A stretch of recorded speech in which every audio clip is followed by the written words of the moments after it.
Welcome to the Friendly Aussie Podcast. This is episode 10, and this is the final part of our three-part discussion with Abe. Abe is from the Cannabis Museum in New Zealand, and he's going to give us a rundown on the election and what's happening over there, the referendum. Well, it's important context because that experience that Labor had with that referendum, like knowing the logic of why a referendum at the election would be good for them, is what allowed this current one to happen. Because the two coalition partners of Labor at the moment are the Greens again for the first time since back in 99 to 02. Right. And New Zealand First, which is kind of like the closest thing we have to a right-wing racist party, but the New Zealand version. Sure. Like the leader is Maori. They're in power, is what you're saying, or they're in opposition. No. So these are the three parties that make up the current coalition. I see. So Okay. so New Zealand First is quite right-wing. Yep. And very conservative. Yep. And the Greens are, very left, and the Greens. Yep, sure. And the Greens had continued to abandon cannabis, even with it resurging in public. And they would always dodge it by saying, oh, look, sure, legalize cannabis, but it's not a priority for us. We've got this and this and this. And they would always try to avoid talking about it. Sure. But in this last election that we had, there was a new party that emerged that I actually left the Legalized Cannabis Party to join because it was so compelling. And it was a third party that it was called the Opportunities Party, and it was meant to be centrist and not really left or right, but all about sort of evidence-based policy, essentially. And drug reform was one of their key planks, and cannabis reform was front and center for them. And they wanted to make it an election issue, whereas everyone else was like, oh, yes, but can we please talk about something else? And so that their policy was so well written and so based on public health best practice. And from what I knew as trying to be this academic, supporter of law reform, I would go to all these conferences at the university and public health lectures and study of drug policy society. And they're not against people using drugs. They just want it to be safe from a public health perspective. And there's ways that you can do that, with social clubs and not commercialization and things like that. And so I understood that. And that was the policy that this party rolled out with no input from me.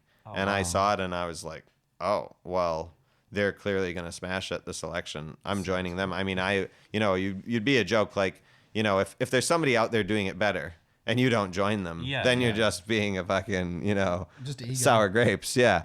But so they gave the Greens a run for their money. They just made this huge splash of like, we're pro-cannabis, we're not ashamed.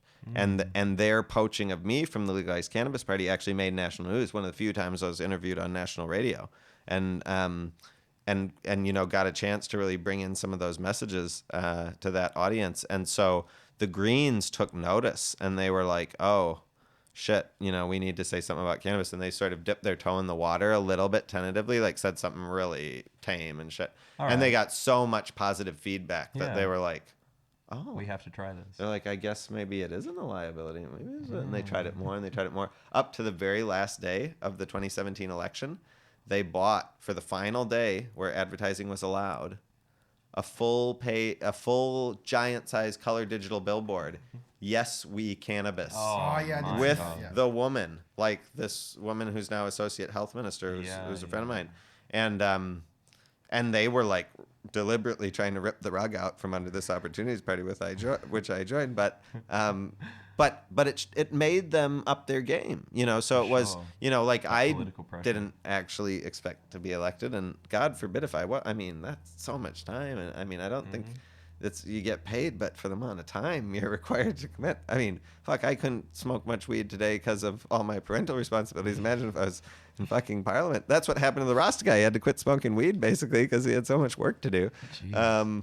So there's a work-life balance, definitely. But so again, this is part of the important context because Labor had been primed to understand the logic behind a referendum, cannabis referendum at this time at the general, and the Greens had all of a sudden found their mojo back with cannabis and like were getting really into it and just like escalating. And New Zealand First is, a right-wing bigot party, so they love direct democracy. because that's the only way, racist, bigoted bullshit can get through. And so they love referendums. And so Winston Peters, their leader, who's now our deputy prime minister, he would always try to dodge the cannabis question by saying, oh, well, because he hated it, but he didn't want to come across as too bigoted. And so he would say, well, we should put it to a referendum, because their whole party was about referendum. So if the public, voted, I would have to support it, because if the public votes for racism, you would have to support it. It was that kind of quid pro quo. But I love it. So I think that's fair. yeah. Yeah. The new future is we'll get to smoke weed, but everyone has to be vegan. So it's gonna be trade-offs. It's like that Woody Allen movie.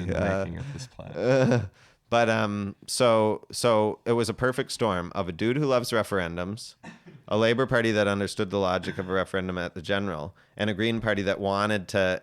They needed a symbolic.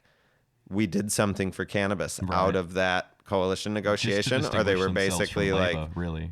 What's that? Well, because basically they're shit if they didn't get, they finally wrested the cannabis vote and ran it through, and then if they didn't actually do something, it would be like, okay, what the fuck? Yeah. So that was how it came about. That was the only thing when it came to cannabis. The only thing that those three people could agree on was a referendum at the general election. Yep.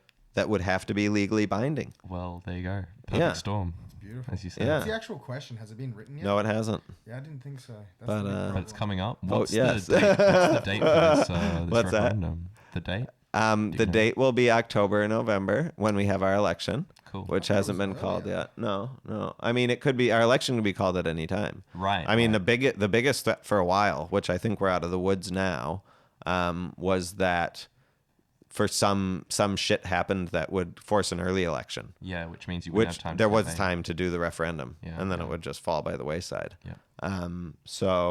And unfortunately, the Justice Department really dragged their heels.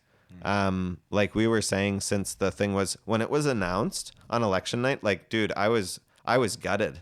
This new Opportunities Party that I joined, instead of Legalized Cannabis Party, very first election they ever ran, we got 2.5%, not bad. or more. It was like after the special was more than that, but we were like over halfway. Yeah. And like we fought a good campaign. The Green Party deliberately knifed us in the back and took all our cannabis support. So like we were good, and our leader was an eccentric millionaire who like couldn't keep his mouth shut and fucking hated cats. So things were against you there. Yeah. So like for all intents and purposes, we should have pulled it out, is what I'm saying. But so I was really gutted on election night, and the Greens had stolen our mojo and like, fucked us and gotten in, and we were like, sitting at the Cannabis Museum at this time, and basically we, because we were such a hub for cannabis enthusiasm, we had an election night party where the local candidate for the Legalized Cannabis Party, the local one of the main local organizers for the Greens, and the local candidate for the Opportunities Party were all there smoking weed together. Wow. beautiful. Yeah, exactly. It's what I call bipartisanship. But then, in these days following, because the negotiations went on for some time, because like Winston Peters didn't decide, like he could have gone either way, and he's centrist. So he was leaving everybody hanging for quite a while. We didn't know whether it was Labour or National that was going to get back in. Yeah, you're and ultimately he did go with Jacinda, but they had to have the Greens to be able to do that. And he wanted to do that to stick it to National, because they had really tried to put him in the grave multiple times.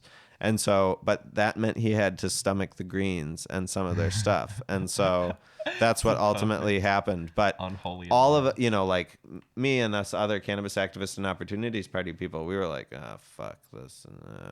And then all of a sudden they're on the radio, and we'll be having a cannabis referendum legally binding. What? What? So maybe he did push the issue after all. Well, we did. I mean, in the sense that we got the Greens thinking about it, the sense that we had influence on Labor. Yes, all of this shit, if you keep banging your head against a brick wall, eventually cracks do appear. I love that. I joke that it's all because of, American media, and mostly it is with the public opinion, which is probably the most important thing. But, we weren't doing nothing. You know, yeah. You're working on it. Yeah, it was something, and it would be nice to think that we did play a small part in getting this referendum. I mean, let's bloody hope it passes. Let's hope. That was what I was saying. The Justice Department dragged their heels. So as soon as it was announced, we were like, all right, well, you better get started because this is going to take some time. Like, you haven't even drafted anything up yet. You know, this shit takes a whole term, basically. And they didn't do it. They didn't do it. They were just being lazy. As there was a whole medical thing that was also agreed to. That was kind of pushed through, and the referendum wasn't even thought about, but it's now been left too late where they don't have time to draft a full bill that would be passed. So with like the flag, they had a full bill that was like, this is exactly what will be triggered if you vote yes. You know, this is like, it's all set in stone. We've all voted for it. It can't be undone. Yeah. If the vote is yes, this has to happen, and that's that. And it all should have been written in, and like all the nuances and intricacies, not just a yes vote, and then we'll figure out the details of the regulation after the election. Yeah, because what are you voting for? That's a recipe for disaster. Yeah. Yes, exactly. And what if the government changes and all that stuff?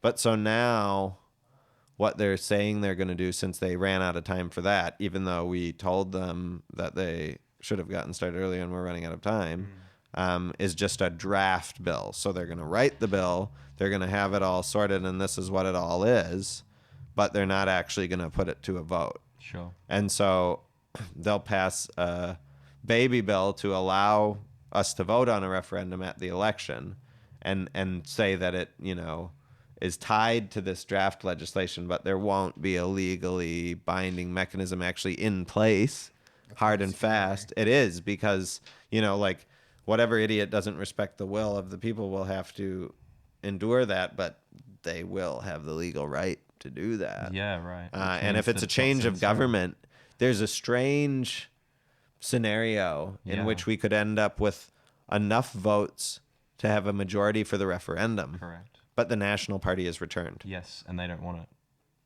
Exactly, but then if they have the majority and the referendum passes, then some of their voters did vote for the referendum. Yes. You know? If they didn't respect it, it would be like, you know, just not respecting the will of the people. Exactly. It'd be a right-wing draconian party coming in, you know, doing what the fuck they want. Like, we can't have that. I mean, New Zealand wouldn't really stand for that, I hope. Sure. But it's still a risk. It's still a risk.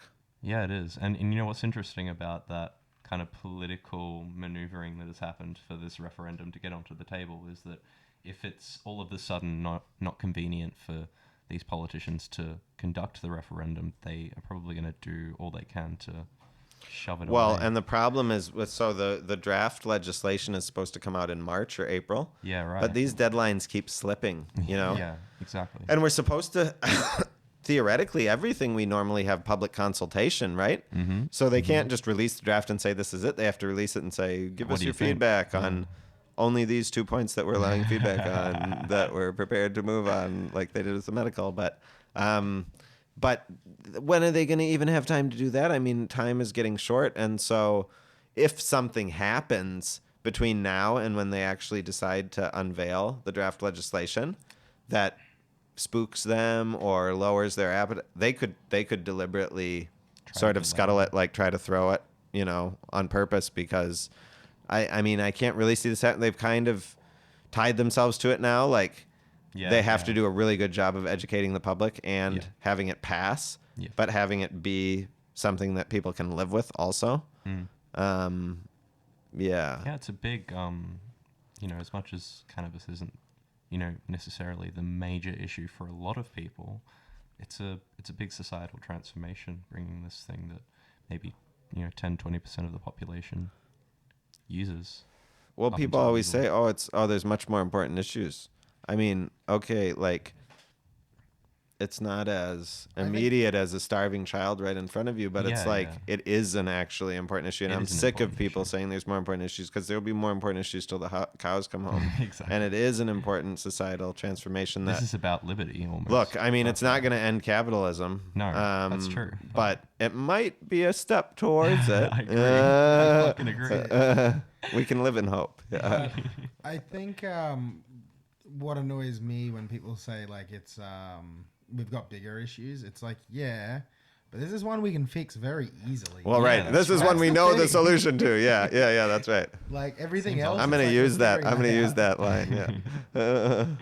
So, have you heard about, or have you talked to anybody in the cannabis community in New Zealand about how they're feeling when it comes to this referendum? Is there a bit of skepticism, or Oh, what is the look, I general mean, feeling? Is it we optimism? don't know what we're voting on. Yeah, Yeah. But we have to vote yes, right? I mean, this is our chance. sure. Even if it's a shit sandwich, we have to eat it because You can for improve. optics, for the reason of optics. If we don't pass it because it's not perfect enough, if we don't pass it even because it's actually worse, Yeah, we lose the argument. Yeah. Like that could be a real risk of them checkmating us I see into that. having to vote for something that that is actually shit. Yeah. like shackles us Yeah, further, yeah. you know, like, Yep. and you have to give all your biometric identification every time you use it. Yeah. Oh my god. Something like If you that. if you use it, you have to suspend your license. Yeah. Like things like that. That's essentially what the Australian government would like. I'd love that. New Zealand does look. The one things they mention is always cannabis and driving. Yeah. And it's like, oh, we can't find this. I'm just hoping the government, like, luckily we had this, New Zealand only has a single house as well. Yeah, right. And like, we don't actually have, like, balance of powers with the judiciary or anything. So Sure. like the court can only, force people to comply with what Parliament passed. And there's no check on that. Uh-huh. So if they pass a stupid law that says you have to walk on your hands and Well, then people you have got to it. do it. They Yeah. got the guns. Yeah. Yeah, exactly. They took all the guns.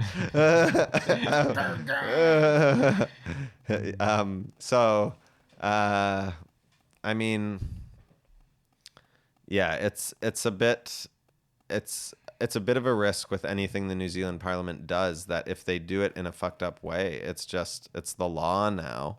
But things go back and forth. Like do. the next government always repeals the stuff of the previous government and blah blah blah. You It's can like, have your different flavors of authoritarian populism. yeah, exactly. It's like, yeah. Do you hate hippies or do you love them? It's like, That's the politics of New Zealand. yeah. But at least if you love hippies, then you have to allow weed. So That's right. That's what That's the new my Zealand. team. That's the new New Zealand is going to be. Fingers crossed. Fingers crossed. Well, geez. We're gonna have to go to this museum, though. I think. I think we're going to have to visit. Oh, you New guys Zealand. got a VIP pass waiting you. Yes. I can't wait. And like, I mean, I I wanted guess. to go to New Zealand my whole life, and I still. Oh, haven't. really? Yeah. Well, there you go. Yeah. No, man. Oh, well, now you have a destination. I mean, I have a real obviously, reason to go. if the referendum passes, We'll be there. everybody will be buying the Everybody and their mum $100 will be tickets there. for the weekend, and So you'll be kind of booked. smoking their guts out. Yeah. Oh, we'll have like a location in every neighborhood. Oh, lovely. Like chapter. Yeah. Fingers Awesome. crossed. I mean, that's so with this expansion we're doing now. We moved from the little house, the flat that we started out in with Julian in Dunedin to the main street of Dunedin. Ah, yeah, cool. And we made a big tourist attraction, like on the main street, in a commercial building with a cafe and a Sweet. head shop and an events venue That's and, awesome. all sorts of stuff. And that went really well. Yeah. That was awesome. And from that, I started going to a lot more stuff. The industry's taking off. Hemp food was made legal. So we Cool. started having some conferences. I went up and met the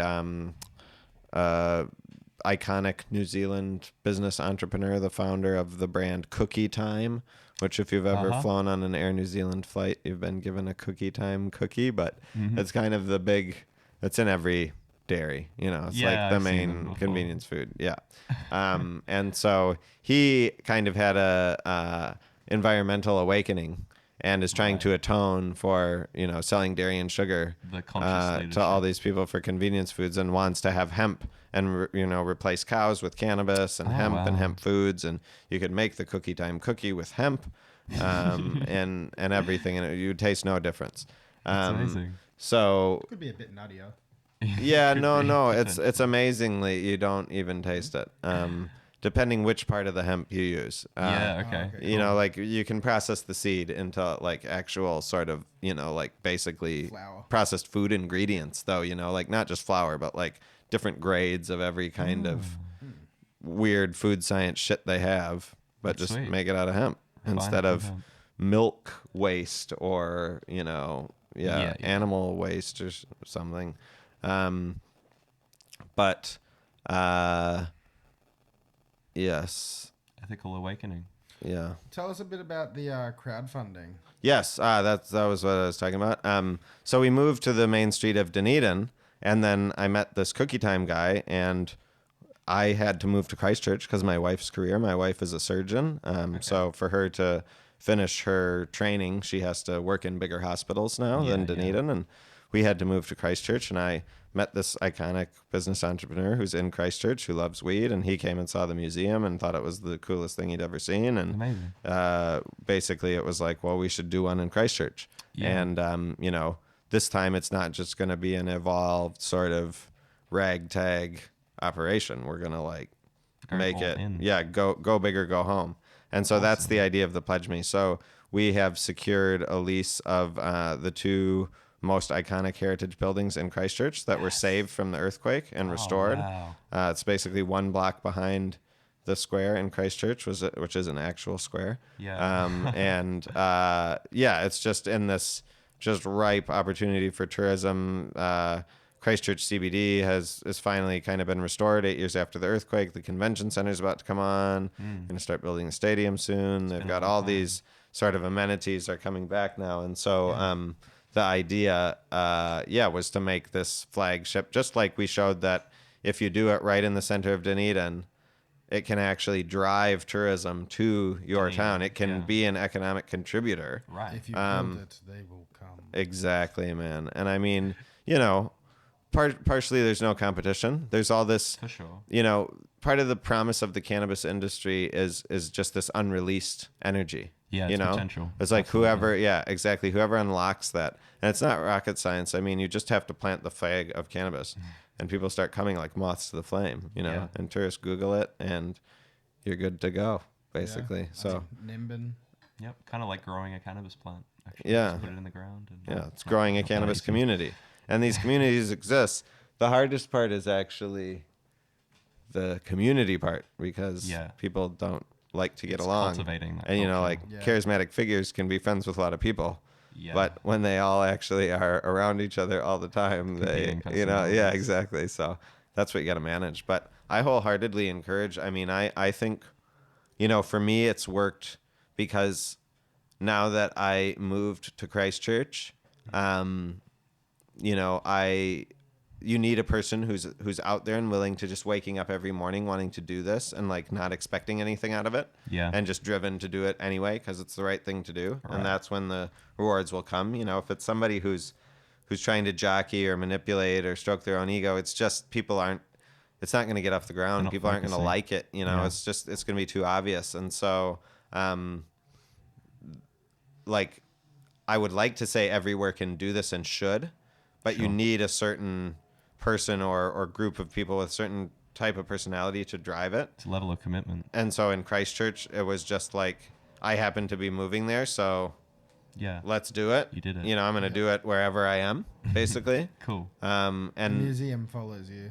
yeah, I mean, I want it to be everywhere. And like in Dunedin, we had sort of nucleated this great community, and Yeah. I had hoped that it could continue on its own steam. Sure. And you know, my projection for this whole thing was first Dunedin, then Christchurch, then the world, and we're just expanding. Yeah. But unfortunately, when you remove those charismatic personalities, you know, things can break down as well. Right. And so, And it's about almost having that generational transition where people can. I mean, it's got to be sustainable, though. You have to be able to train people Yeah. to actually self-organize Exactly. because there's too much.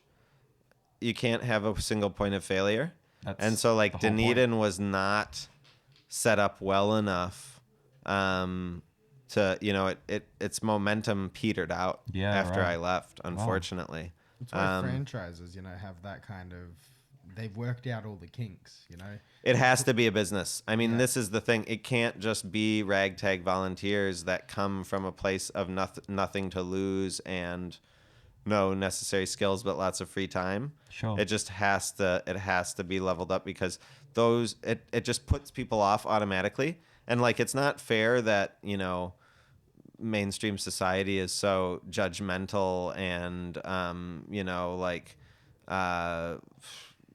fickle based on appearances, but they are. Yeah, and for we sure. need them to come along. For sure. And so if that means, you know, politely asking certain people with a great heart to just not show up if they can't clean up their appearance Right. a little, you know, and look, I I mean, haven't even, shaved my beard in 20 years. You know, I hated it when people said that to me. I still Yeah, hate it. yeah. I have gotten a haircut. I have started to wear like newer clothes, but like, I still don't want to shave the beard because I don't want to feel like I sold out because someone told me I had to. You know what I mean? I get that. At least beards now are cool. You know, Yeah, like, exactly. They became trendy. This is the thing. Cannabis come has into become fashion. trendy. Yeah, so that's the true. beard and cannabis I didn't have to shed. You instantly But now I became, can like- just be a white middle class capitalist and it's fine. So I don't know. I mean, trends I'm move having an around you. identity crisis, guys. Why not?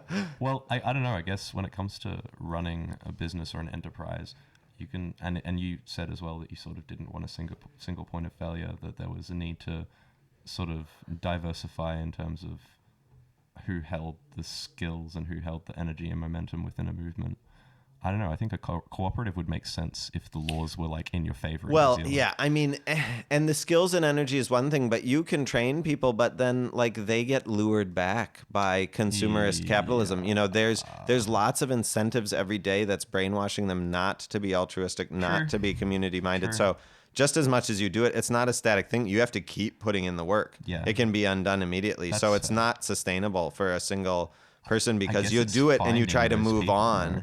And then, I mean, there's good ones, right? Yeah. There's really good ones, but then at the same time, they get snapped up by other organizations. Sure. There's always more important issues. They get incentivized away. Like, man, and the university is the breeding ground. When you have a Yeah. 420 at the university, Uh-huh. you have all the children of politicians and, upper middle class people coming to you when they're malleable and like open-minded. Yeah. And you can get them in that moment Yes. and basically radicalize them for life. That's so true. You know, but we're minting activists like for decades now, but Yeah. it's just It's such a slow going you process. get like maybe 1 out of 100 is actually like what you're looking for. the full package. Yeah, You know what I right. mean? Yeah. I get that. Yeah. Having And worked so, as an activist myself, I think I understand. yeah. So it really is about the community, but you need someone to cohere that community together. For sure. But it's worth doing. I mean, it's hard, thankless work, but it's worth doing. Yeah. Nice. I'm glad you've taken it on. I hope more people can hear this recording and maybe. Yeah, see it well, in I themselves. just hope you guys evolve into a permanent flagship facility on the center of South Bank there, and then I would have found weed right when I first arrived, so it would have been all We good. need an info center in Brisbane. It's a good point. I was thinking it, but I'm like, man, Queensland's fucked. Yeah, Like, well, if we were elsewhere, it's maybe. up to you to unfuck it, It boys. is. It really is. It's That's, us. that's exactly why we're here. Let's do it, Yosip. Oh, well, I've quit the job. Yeah. Next year, fab full time. Let's go, boys. Next year is going to be the year of cannabis in Oceania. I love So- that you said that. It's going to be I think the we year of agree cannabis here. all over the world, I think. That's true, Ooh. actually. It's Cannabis is the 420 most for a whole fucking month. most important plant in all of human history, and it's So coming it's back. taking Yeah. its place. Yeah. when That's we- what Whakamana means, by the way.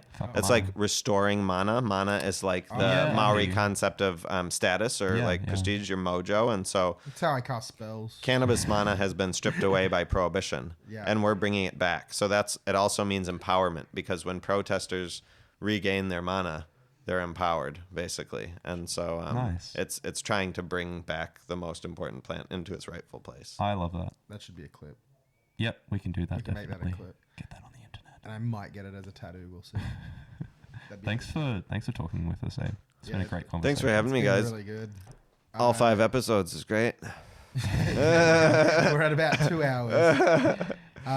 Well, so I used to have New Zealand's only cannabis-themed radio show for 10 years. Yeah, right. You said that. And we would that evolved because I used to go to the student radio station, which was right next to Student Magazine that overlooked our 420 grounds, and hang out with the DJs and like smoke up with them. And there was one reggae DJ in particular that was like so brazen and huge dreads, and he would just hotbox the studio every Saturday as the best radio show still to this day, probably one of the best reggae radio shows in all of Australia and New Zealand. That's amazing. Roots and Culture, Roots and Culture. on Radio 1.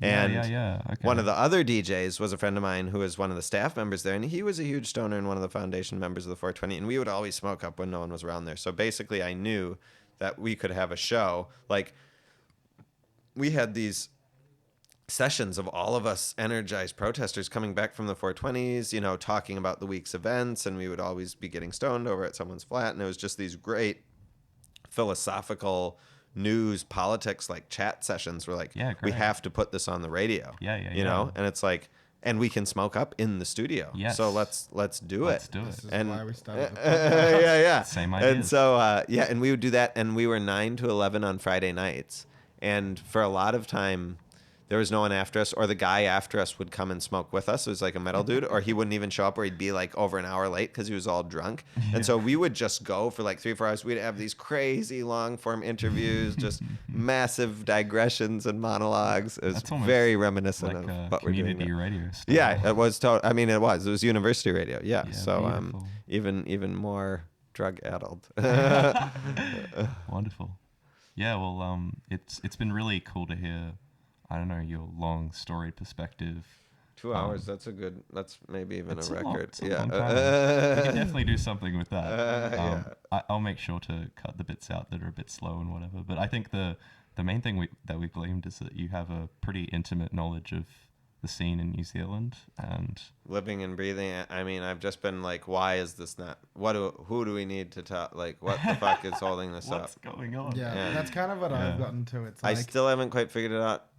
I think it might be some high-level conspiracy or something. Well, in Australia, I think it's that the UN and, let's say, big pharma, big money, because you've got opium production, which is very, very heavy in Australia. that treaty. There's the 1961. That's the thing we narcotics fail treaty. to appreciate. I mean, it's like, you know, cannabis is taking opiates out. Yeah, exactly. It's competition. You guys are the number one heroin dealer Yeah. Yep. to the world. Yes. Legit. And we're literally Everyone wants trying our to- Oxy. And we're trying to swap that. That's like, insane. dude, you guys are fucking like, you're arm's length removed though. Like all those companies in the US are going bankrupt. Yeah, no, And you're you right. guys fucking grew the shit. We're just over here like, I didn't do nothing. Yeah. Sorry. Like, oh no, There just wasn't grow an there wasn't an agricultural commodity. We need to reframe one of the articles and talk about how the US pharma companies are going out to cannabis and how that's going to impact our opium exports if the world no longer wants opium. That's an interesting topic. Like take it in that kind of way. I think there's a really big market for opium. That Yeah, I probably don't isn't think that will gonna go away. soon. You need that shit for like when you actually have surgery.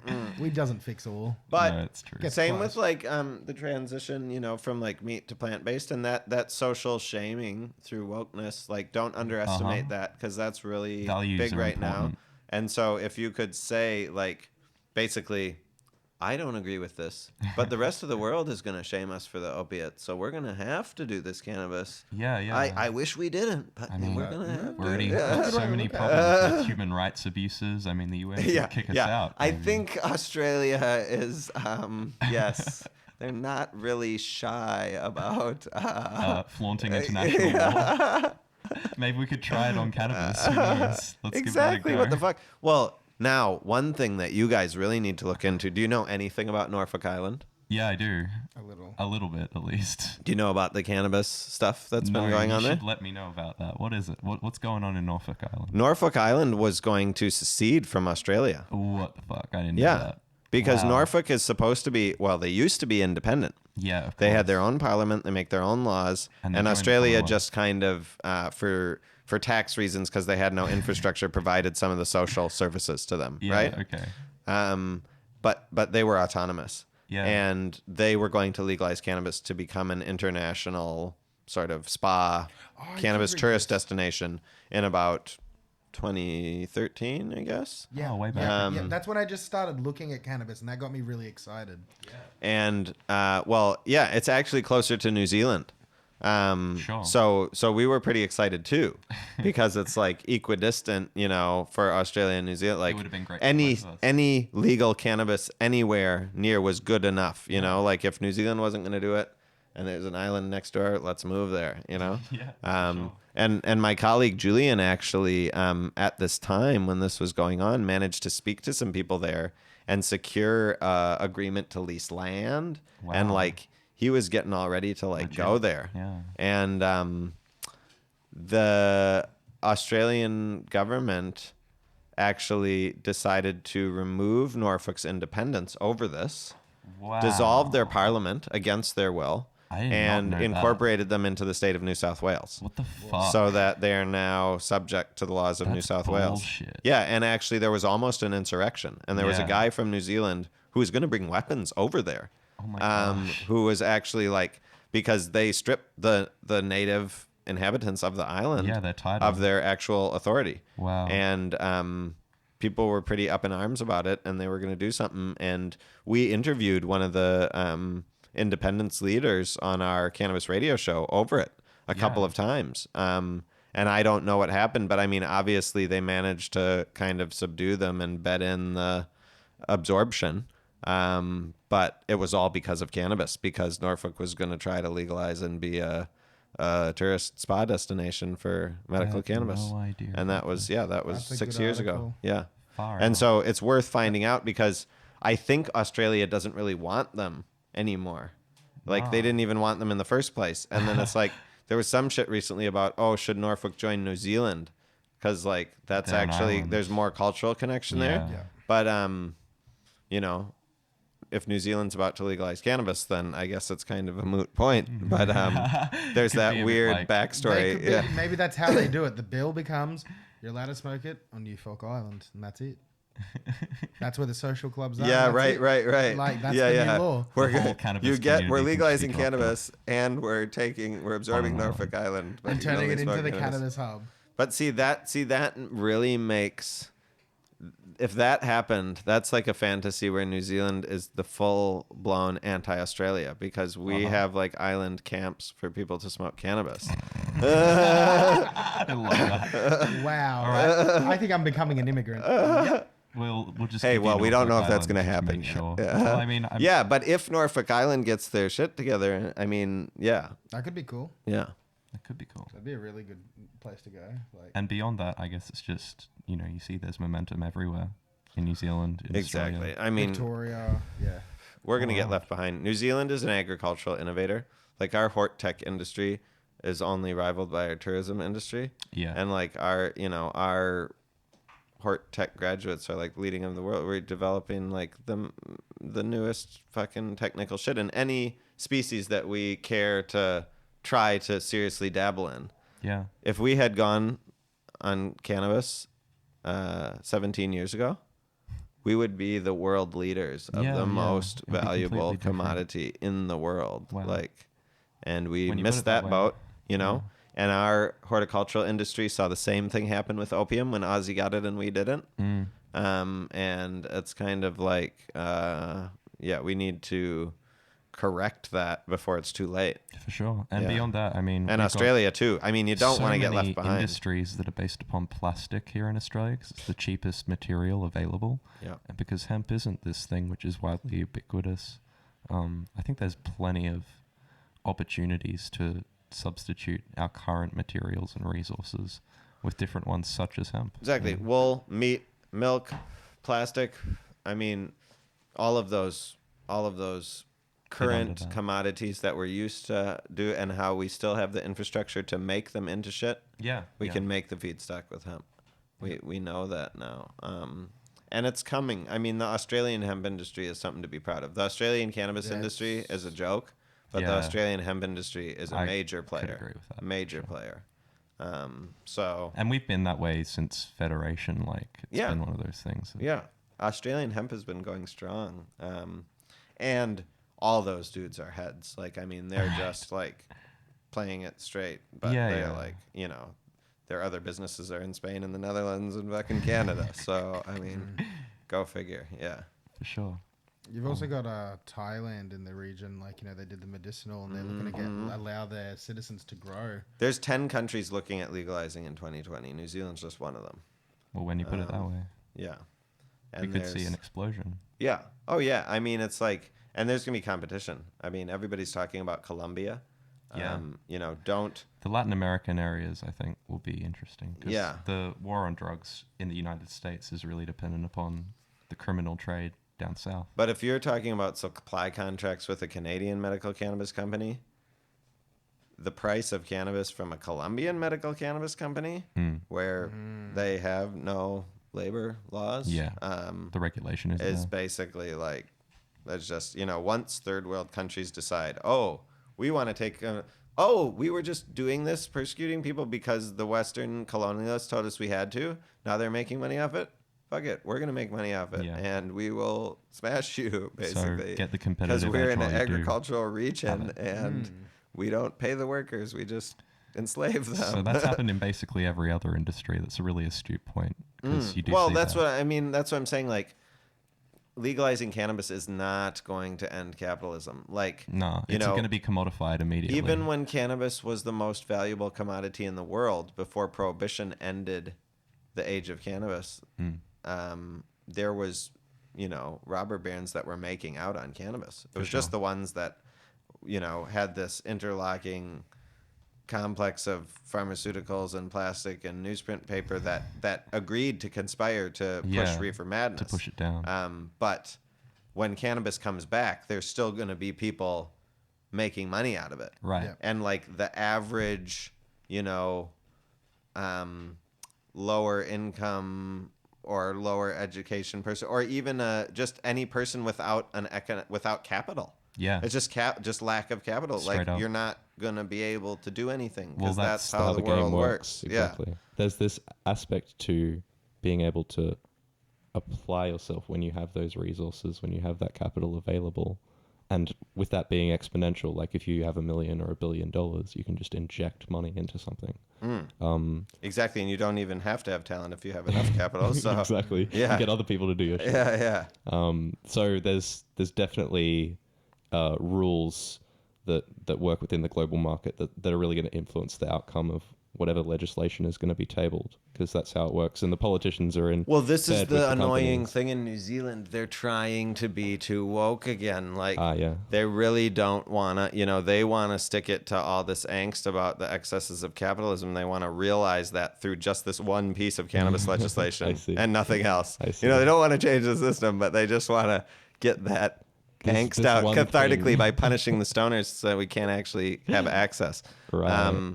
That's how I see it. It's like, Yeah, fuck, yeah. I don't want... If fucking capitalist media companies and plastic companies and alcohol companies are going to dominate my life, Sure. I would rather have a cannabis company in the mix. Yep. I don't want them to be hobbled as some like, look, I'm still going to buy craft cannabis from people that I know and trust, but it's like, it's not going to be a level playing field. Right. If you hobble the industry. And Yeah, it's like, yeah. I don't want to sound like some shill, but No, it's I like hear you. straight up like the coolest places where it's all thriving, the culture is thriving because the industry is there Sure. and they have a financial interest to promote the culture. So they've just opened like up that every other space. aspect of culture Yeah, is kind of. promoted by corporations. Basically. Because there's no, non-commodified space to do these things. Nope. You've just got to function within that space. And beyond that, I don't know. I think there's... Look, I mean, you can go live in the bush as a hermit if you want to. Yeah. And in New Zealand, it's more realistic than probably anywhere else. Sure. And if you could grow a cannabis plant and the government couldn't come and, take your little slice of heaven away from you, that would be great. It would and be some great. people will do that. And that was originally what I wanted to do. Sure. And I might still do that. Yeah, it sounds But, fun. if there's an industry that is thriving and there's still work to be done and I can actually realize my Yeah, creative potential and have an intellectual challenge every day and be paid for it, sure. Would be that's alright. not as bad as it sounded when I thought that it was all you had to be straight. Right, right. So yeah, you gotta weigh those things up. Part of it's just getting older. I'm turning right wing.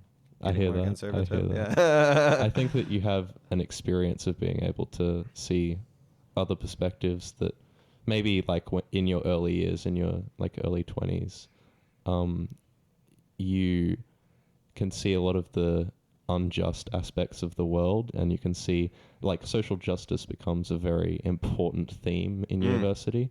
And then you have other themes as you move on later in life, like, you know, financial stability and Yes, security, dependency. exactly. I think those things you figure out as you progress. But still, I've met a lot of people who are older who seem to be able to hold space for both sides of the spectrum, or, you know, Yeah. they can see that there's more going on than just a conservative or liberal talking point. Yeah, and I mean, like, I'm not against social justice. Like, I don't want the only cannabis companies in New Zealand to be like white male arch capitalists. Yeah, right. But It also doesn't appeal to me that like all of the CEOs of these big companies are, you know, women, or like, because particularly we're talking about, I guess, a class issue. Like, ideally, if we're going to have a situation where cannabis is legalized, you have a few different levels to it. You've got the commercial industry, which is basically regulated by some kind of agency, but it's not overly like, you know, I don't know, prohibitory in the sense that it prevents people from actually selling the shit and giving people access. And then additionally, you can have just people planting the shit in their house, Right. like you were saying, and the sharing, exactly. and that to me seems like a really reasonable system, because you're not forcing people to, you know, buy into this large corporate scheme, and people can do it themselves. But also, the product is available in the store if you want it, just like Yeah. anything else. Well, and that's the thing, and it's like, I mean, you know, people can brew beer at home if they want to. That's right. But nobody really does. You Yeah, know, a lot of I people mean, don't. Work does. Yeah, some people do. Oh boy, I've 'cause tried they're- it. It actually made me vomit. It was so bad. It is pretty hit and miss. Yeah, It yeah. was this so- like dark ale, and I was just like, Yeah. nah, yeah, nah. always got food safety issues with the you know, unlicensed producers. Yes. And that's a big problem with our illegal cannabis industry, is that just the unregulated bullshit that happens. But that's, I know, and this is digressing. the dichotomy we're having in the debate in New Zealand at the moment. It's like people don't want big cannabis, yeah, but they do want a heavily regulated industry. sure. It's very difficult. So you can't have a giant compliance cost burden and only have mom and pop craft producers, because it just doesn't work like that. For sure. Yeah. So you can't really please everyone in this No, situation. you can't. You either have to say, if you want a gray market like California, shit, I'm all for it. Yeah. Because I know how to tell quality. Right. But the average fucking naive new user doesn't, and they'll get sold snake oil. That's true. You know? That's true. So yeah, it's a paradox. Yeah, people Yeah. have to figure out how they want it. And look, maybe we can find a great example, and like maybe we can just do this one thing that just shows the way on all other things. Yeah, But that's it's yet to be like, seen. don't we then run the risk of kind of like, you know, no one's going to substitute cannabis for alcohol if the shops are never open and they don't have very many products and they're not attractively marketed, and then you do have all these 24-hour attractively marketed alcohol products. Yeah. I'm not saying that's good. Yeah. But if you're not going to lower the threshold for that and level the playing field, then you need to put cannabis out there as a proactive measure Right. just as much. And to be because honest, you're not going to get the benefits. There's a weird feeling that, like, okay, you know, at least in Australia, we approach nicotine, tobacco with the plain packaging and the really ugly looking stuff. So, you know, some drugs, some substances here are treated differently to others. Exactly. Right? But that actually is part of the public perception. So the government did that intentionally to, like, give cigarettes and tobacco a bad name. Right. I mean, a lot If of you the treated excise alcohol comes that from- way, then people would think, well, cigarettes aren't that, they're just the Right. same as alcohol. I love alcohol. So it's fine. If you're to make cannabis a plain packaging thing, for instance, you're sending people a message that it's more harmful than alcohol, Yes, which is marketed to exactly. people That's what on I'm saying. TV. So it's like, I'm not trying to shill for the industry, but realistically, if we're not going to end capitalism immediately for everyone, I am in favor of that, by the way. exactly. Let's do that. But I mean, are we going to do that first, or are we going to do this first? We got to do one at I a need my time. pot I like that. before And I we go to can't war. let our anxieties about one Yes. bleed into the Yeah. other, because we're never going to do it. So we're going to try to act that out through this. That's not fair. Sure. Yeah. We need to take action. Yeah. That's important. Yeah. Okay. Well, I think that's a good place to end. We tried to end before. We could but go. Yeah, we could keep Yeah. We could keep going. I could go all night. Well, maybe we'll have you again if you Please. come Well, around. when you come to Christchurch. Yeah, I can That's just bring right. the portable Zoom. Yeah, When we'll you do it in the guys come, museum. because you guys are going to blow up so much from this interview, probably. No. I'm thinking we should like do a series of stuff that's happened in New Zealand just to grab them to come to us. So we Man, can I'd build, love that. No, but you guys will get a budget. I predict that you guys will get a budget and you will be flying to New Zealand on the dime of some, startup cannabis companies that are funding you to project this cannabis culture Australia and how, New Zealand's fucking making us look like a joke. We need to up our game. No, Yeah. I want to manifest. I'll that. sell it. No problem. We'll talk about Lord of the Ring pot tours. Oh yeah. Oh, mate, we'll have it. We'll We have a it ready friend- by then. We have a friend who's really into the cannabis tours stuff. Oh yeah, we have a friend who's a travel agent, and we've set up like sort of international travel, mainly to the US and Amsterdam, where you get like picked up, dropped off at a dispensary, go to a weed-friendly hotel.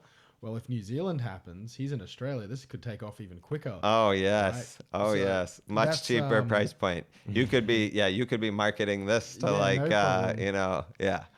Let us just, if anyone's looking for it, it'll come up soon as Token Travel. Nice. Yeah.